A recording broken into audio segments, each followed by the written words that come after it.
Olá, mulheres. Aqui é Sete Silva do Mulheres Ensinando Mulheres e hoje já vamos para o áudio de número 3. Vamos dar início ao capítulo de número 2 do livro Escola da Obediência de Andrew Murray, da editora dos Clássicos.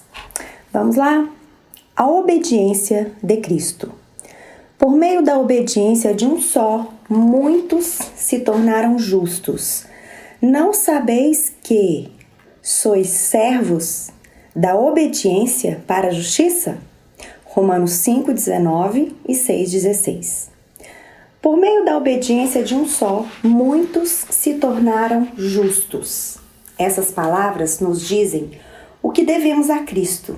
Da mesma forma que em Adão nos tornamos pecadores, em Cristo fomos feitos justos. Essas palavras nos dizem também a que, em Cristo, devemos nossa justiça. Como a desobediência de Adão nos fez pecadores, a obediência de Cristo nos tornou justos. Devemos tudo à obediência de Cristo.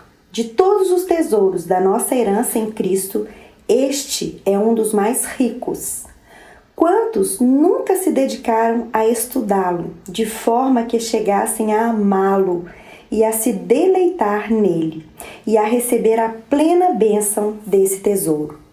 Queira Deus, por seu Espírito Santo, revelar-nos sua glória e fazer-nos participantes do seu poder. Com certeza você conhece a abençoada verdade da justificação pela fé. Na Epístola aos Romanos, na seção que precede nosso texto, 3:21 e 5:11, Paulo havia ensinado aquilo que é o eternamente abençoado fundamento da justificação, a propiciação do sangue de Cristo, a forma de conseguir a justificação e seu meio, a fé na livre graça de Deus que justifica o ímpio e quais são os seus abençoados frutos, o dom da justiça de Cristo com imediato acesso ao favor de Deus e a esperança da glória. Em nossa passagem, ele agora segue revelando a mais profunda verdade da união com Cristo pela fé, na qual a justificação tem suas raízes e que torna possível e correto que Deus nos receba em sua presença.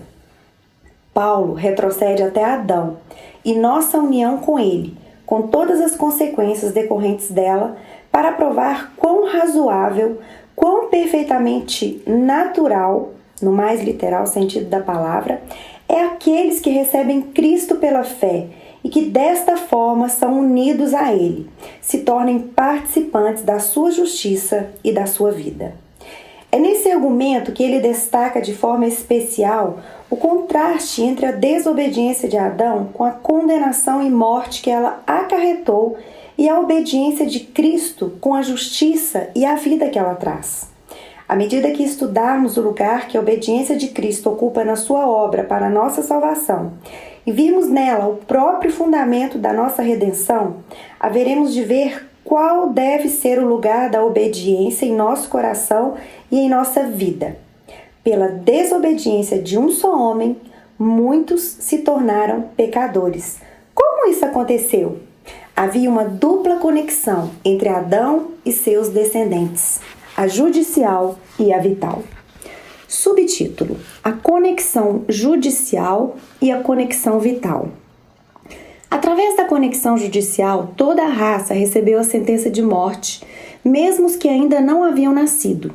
Reinou a morte desde Adão até Moisés, mesmo sobre aqueles, como por exemplo, as criancinhas, que não pecaram à semelhança da transgressão de Adão. Romanos 5:14. Em relação judicial, se fundamentava na conexão vital. A sentença não poderia ter sido proferida sobre eles se não estivessem em Adão. E a conexão vital se tornou a manifestação da judicial. Cada filho de Adão entra nesta vida debaixo do poder do pecado e da morte. Pela desobediência de um só homem, muitos se tornaram pecadores, tanto por sua posição, sujeitos à maldição do pecado, como pela sua natureza, sujeitos ao seu poder. Adão prefigurava aquele que havia de vir, Romanos 5,14, e que é chamado o último Adão, o segundo pai da raça humana. A desobediência de Adão em seus efeitos é a exata semelhança daquilo que a obediência de Cristo se torna para nós. Quando um pecador crê em Cristo, une-se a ele e imediatamente, por uma sentença judicial, é declarado e aceito como justo na presença de Deus. O relacionamento judicial se fundamenta no relacionamento vital. Ele passa a possuir a justiça de Cristo unicamente por possuir o próprio Cristo e por estar nele. Antes mesmo de saber qualquer coisa sobre o que significa estar em Cristo, ele pode com segurança saber que está livre de acusação e foi aceito por Deus. Mas daí em diante, ele é conduzido a conhecer a sua conexão vital e a compreender que, da mesma forma que era real e completa a sua participação na desobediência de Adão, com a morte, com a natureza pecaminosa, assim também é real a sua participação na obediência de Cristo, tanto com a justiça como com a vida e a natureza obediente dela decorrentes. Vamos examinar e entender isso. Através da desobediência de Adão, somos feitos pecadores. A única coisa que Deus exigiu de Adão no paraíso foi a obediência. A única forma de a criatura glorificar a Deus ou gozar seu favor e bênção é a obediência. A única razão por que o poder do pecado entrou no mundo juntamente com a ruína que ele provocou foi a desobediência. Toda a maldição do pecado que pesa sobre nós se deve à desobediência a nós imputada. Todo o poder do pecado que atua em nós nada mais é do que isto. Assim como recebemos a natureza de Adão, também herdamos dele a sua desobediência. Nascemos como filhos da desobediência. Efésios 2:2. É evidente que a principal tarefa de Cristo era remover essa desobediência, sua maldição, seu domínio, sua natureza maligna e suas obras. A desobediência era a raiz de todo o pecado e de toda a miséria.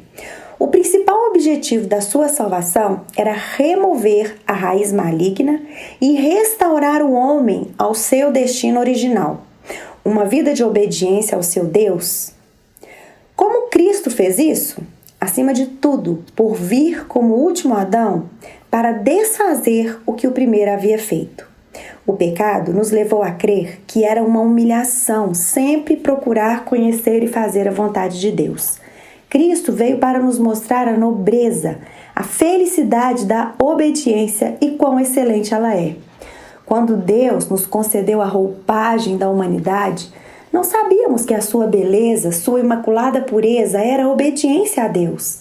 Cristo veio e vestiu essa roupagem para que Ele nos pudesse mostrar como usá-la e como poderíamos, com ela, entrar na presença e na glória de Deus. Cristo manifestou-se para vencer e assim remover nossa desobediência e substituí-la por sua própria obediência em nós. A obediência de Cristo é tão universal, tão poderosa, tão penetrante, quanto foi a desobediência de Adão, e muito mais do que isso. O alvo da vida de obediência de Cristo foi triplo. Primeiro, como um exemplo, para nos mostrar o que é a verdadeira obediência. Segundo, como nossa segurança. Por sua obediência, ele cumpriu toda a justiça por nós. Terceiro, como nossa cabeça, para prover uma nova e obediente natureza para repartir conosco. Dessa forma, ele morreu também para nos mostrar que sua obediência significa a possibilidade de obedecer ao máximo, de morrer por Deus, que ela significa a paciência vicária e a expiação da culpa da nossa desobediência, que ela significa morrer para o pecado como meio de entrar na vida de Deus para ele e para nós. A desobediência de Adão, em todas as suas ramificações, foi removida e substituída pela obediência de Cristo. Judicialmente, por essa obediência, somos feitos justos.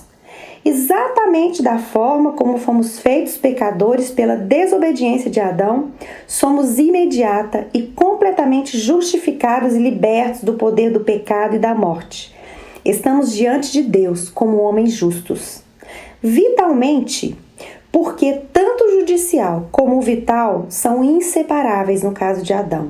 Somos feitos um com Cristo em sua morte e ressurreição, de forma que estamos tão verdadeiramente mortos para o pecado e vivos para Deus como Ele está. E a vida que recebemos nele não é outra senão a vida de obediência. Que cada um de nós que deseja conhecer o que é obediência, considere muito bem a obediência de Cristo é o segredo da justiça e da salvação que eu encontro nele. A obediência é a própria essência dessa justiça. Obediência é salvação. A obediência dele é, antes de tudo, para ser aceita, para nela confiar e nela me regozijar, para cobrir e dar fim à minha desobediência. A obediência dele é o fundamento imutável do qual nunca devo me esquecer. Ela é o fundamento da minha aceitação. E então, sua obediência, exatamente como a desobediência de Adão era o poder que governava a minha vida, o poder da morte em mim, se torna o poder vivificante da nova natureza em mim. Então, entendo, porque nessa passagem, Paulo nos une tão estreitamente a justiça com a vida. Se pela ofensa de um e por meio de um só reinou a morte, muito mais os que recebem a abundância da graça e o dom da justiça reinarão em vida por meio de um só, a saber, Jesus Cristo. Romanos 5,17. Mesmo aqui neste mundo, veio a graça sobre todos os homens para a justificação que dá vida. Romanos 5,18. Quanto mais cuidadosamente compararmos o primeiro e o último Adão e vimos como no primeiro a morte e a desobediência reinarem em seus descendentes, da mesma forma que nele mesmo, e que ambas foram igualmente transmitidas pela união com ele, tanto mais se fortalecerá em nós a convicção de que a obediência de Cristo é igualmente para nós, não apenas por imputação, mas por posse pessoal. A obediência é tão inseparável dele que receber a Cristo e a sua vida é receber sua obediência. Quando recebemos a justiça que Deus nos oferece de modo tão gracioso, ela imediatamente nos dirige a atenção para a obediência da qual nasceu, com a qual é inseparavelmente uma, e apenas nela pode viver e florescer. Vamos parar por aqui e no próximo áudio terminamos o capítulo de número 2. Que Deus te abençoe e que o Espírito Santo de Deus fale poderosamente com você através dessas palavras.